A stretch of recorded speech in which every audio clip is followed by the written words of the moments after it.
एक जंगल में टोनी नाम की गरीब चिड़िया रहा करती थी। अपनी जिंदगी की तकलीफों से ऊब चुकी थी और वो आत्महत्या करने की सोच रही थी। इन तकलीफों को मैं और झेल नहीं पाऊंगी, मैं आत्महत्या कर लूंगी। ये सोचकर टोनी आत्महत्या करने घर से निकलकर एक पुराने कुएं के पास गई।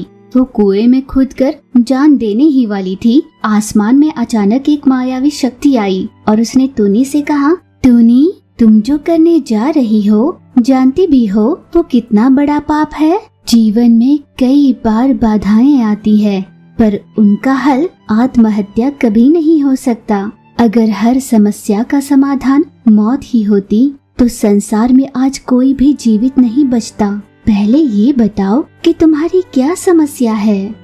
आसमान में चमक रही उस मायावी शक्ति के ऐसा पूछने पर टोनी ने अपनी पिछली जिंदगी के बारे में उसे बताया। टोनी ने अपने माता पिता को कभी देखा नहीं था। इससे पहले कि टोनी होश संभालती, उसके माता पिता का देहांत हो चुका था। तब से ही टोनी की जिंदगी में चाहे जितनी भी कठिनाइयां आती, वो किसी के सामने हाथ नहीं फैलाती, बल्कि खुद ही खूब मेहनत कर अपना गुजारा कर रही थी। एक दिन चीचू कौवा टोनी के पास आई। टोनी, जब तक तुम्हें कोई मजदूरी का काम नहीं मिलता, तुम्हें पैसे नहीं मिलते, और जब तक पैसे नहीं मिल पाते, तुम अपना पेट नहीं भर पाती। और मजदूरी का काम तुम्हें हो या चाहे मुझे, हर बार नहीं मिलता। इसीलिए मैंने एक उपाय सोचा है। अच्छा, बताओ दोस्त, क्या सोचा है तुमने? चीचू ने बताना शुरू किया।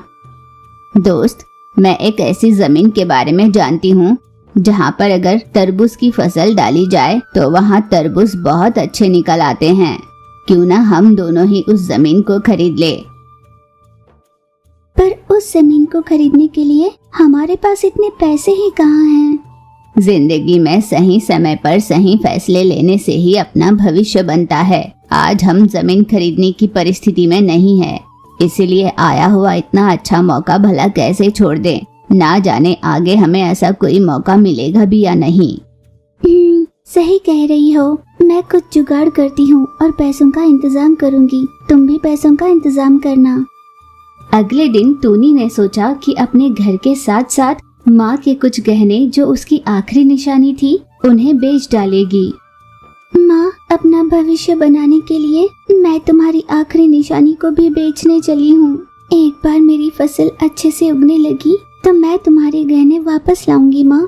यूँ तय कर टोनी ने घर और गहने बेचकर बदले में पैसे लिए और सारे पैसे चीचू के हाथ में दे दिए। पैसे लेकर चीचू ने टोनी से कहा, मैं इन पैसों को लेकर अब जा रही हूँ। कल मैं जब वापस आऊंगी तो हम दोनों मिलकर फसल का काम शुरू करते हैं। अगली सुबह टोनी चीचू के आने की राह देखने लगी। देर तक भी जब चीचू नहीं आई तो टोनी उसे ढूंढने उसके घर चली गई। जब तक टोनी चीचू के घर पहुंचती, पहले से ही वहां पर मही और छोटू खड़े थे। टोनी चिड़िया को आते हुए देख मही चिल ने कहा, देखा, ये चीचू कौवा कैसी धोखेबाज निकली। मुझसे आकर कहने लगी कि दोनों मिलकर खेती करेंगे, खूब पैसा कमाएंगे। मुझे अपनी बातों में बहकाकर उसने मुझसे सारे पैसे ले लिए और चली गई। जंगल के कई पक्षियों के साथ उसने यही किया है। कितना बड़ा धोखा किया उसने। ठीक उसी तरह चीचू ने मुझे भी धोखा दिया। मैंने उसकी बातों में आकर मेरी माँ की आखिरी निशानी, उसके गहने भी बेच डाले। अब मेरे पास कुछ नहीं बचा, इसलिए मैं मरने जा रही थी।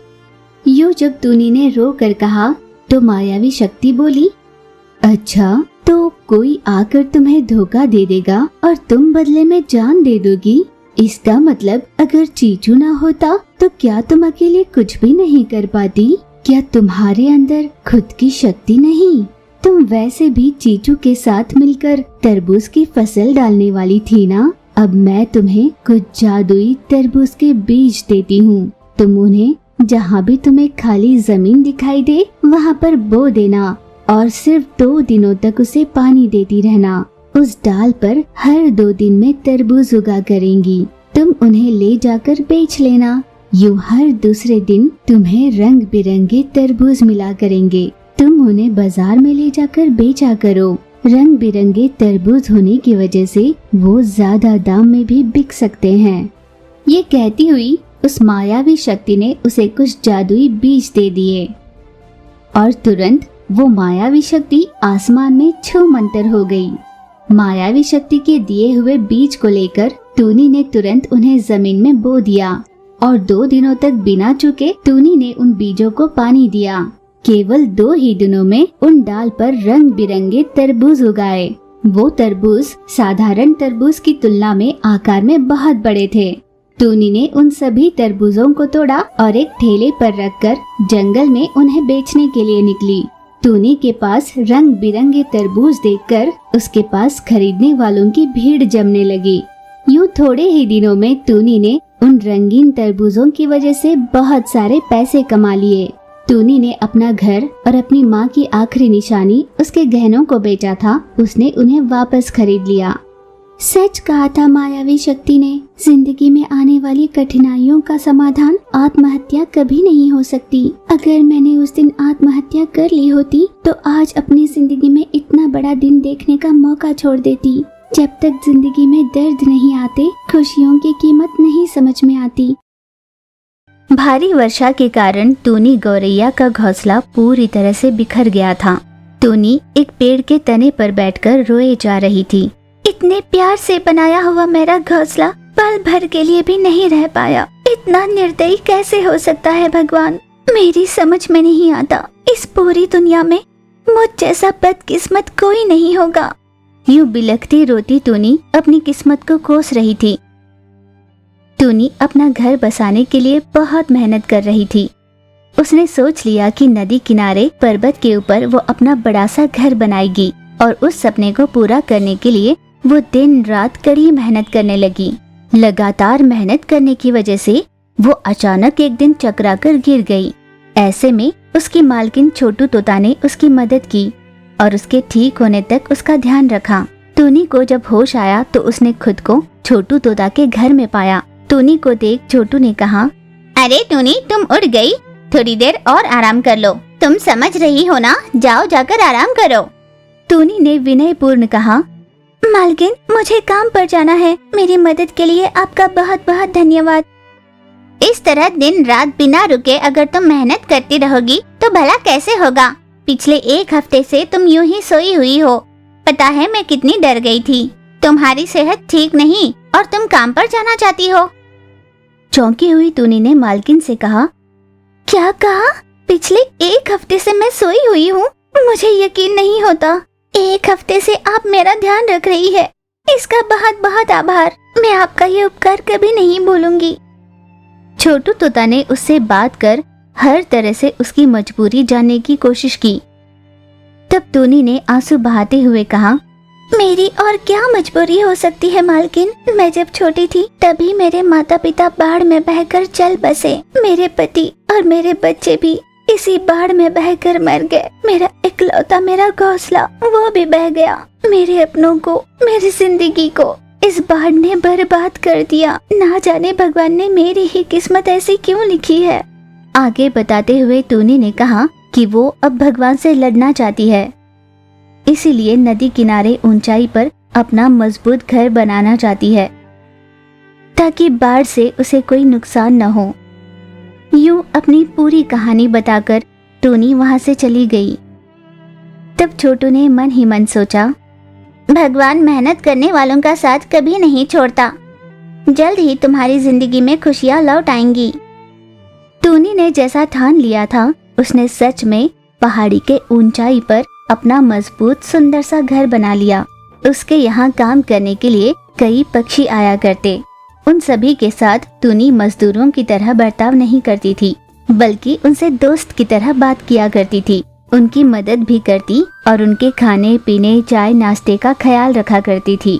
उसके पास मजदूरी कर रहे मही चील, आप जैसी सौम्य दिल वाली मालकिन को हमने पहले कभी नहीं देखा। हर कोई हमसे मजदूर की तरह ही बर्ताव किया करता था, पर आप तो हमारे साथ दोस्त की तरह रहती है। भगवान जरूर आपका भला करेगा, आपको ऊंचाई तक पहुंचाएगा। उनकी बातें सुन टूनी बहुत खुश हो जाया करती। कुछ ही दिनों में उसका घर बनकर तैयार हो गया। घर पर सुंदर से रंग भी लगाए थे, पर अचानक बारिश शुरू हो गई और घर पर लगाया सारा रंग उतर गया। हे भगवान, सारा काम हो ही चुका था, हर बार मेरे साथ यही क्यों होता है। वो आसमान की ओर देखती हुई बादलों से कहने लगी, हे बादल जी, आपकी मुझसे कैसी दुश्मनी है? मैंने आपका क्या बिगाड़ा है? क्या आप हर बार मेरे साथ जो करते हो वो आपको सही लगता है? मेरी जिंदगी की हर खुशियों को तुमने पानी में बहा दिया। यूं मुझे तिल तिल मारने से तो अच्छा मुझे एक बार मार ही डालो। यूं चिल्लाकर टूनी ने आक्रोश किया। उसकी बातें सुन घिरे हुए बादल अचानक हट गए और बारिश थम गई। टूनी ये देखकर चौंक गई। तब बादल उस पर हल्के से मुस्कुराया। दोस्त, आज मैं तुमसे हार गया। आज के बाद तुम्हारी जिंदगी में सब कुछ अच्छा ही होगा।